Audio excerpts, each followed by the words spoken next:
وفي حديث ثوبان قال كنا سفرا مع رسول الله صلى الله عليه وسلم فأنزل الله جل وعلا قوله والذين يكنزون الذهب والفضة، فقال الصحابة رضي الله عنهم لو كنا نعلم أي خير المالين أحب عند الله الذهب أم الفضة لكي ننفق في سبيل الله. فقال المصطفى عليه الصلاة والسلام الناصح الصادق الأمين قال أفضل الصدقة لسان ذاكر.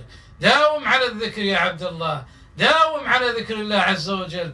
ذكر الله قول سديد لا أحد يعيبك، ذكر الله عز وجل ينجيك، ذكر الله عز وجل يجلب لك محبة الله، ذكر الله عز وجل يفتح لك مقاليد السماوات والأرض، ذكر الله عز وجل يجلب لك رضا الرب عز وجل.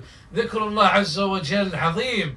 قال أفضل الصدقة لسان ذاكر. لسان ذاكر أي مداوم. العبادة تحتاج منك إلى استمرار، لا تذكر الله اليوم وغدا تترك، لا، لابد من الاستمرار. قال أفضل الصدقة لسان ذاكر وقلب شاكر وزوجة مؤمنة تعينك على أمر دنياك، وفي رواية على أمر دنياك وأخراك. والحديث رواه الترمذي وكذلك ابن ماجه وصححه الألباني رحمهم الله جميعا.